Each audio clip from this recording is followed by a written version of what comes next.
How to see other viewers on Facebook story. Hey guys, welcome to our channel and let's get started. Well, if your story privacy is public, sometimes other people other than your friend can also view your story and they're labeled as others. But when you tap on it, you won't be able to see who exactly viewed it. So how do you know who are these people? For this, simply go to your Facebook homepage and tap on this profile right here. Scroll down and tap on settings and privacy. Tap on settings.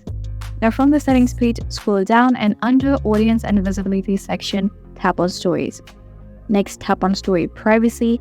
And now from here, tap on custom. So on this page, these are your friends who can view your story. When you swipe the page, you'll find a list of people who are not in your friend list. And these are all the people who have been viewing your story. So yeah, that's it.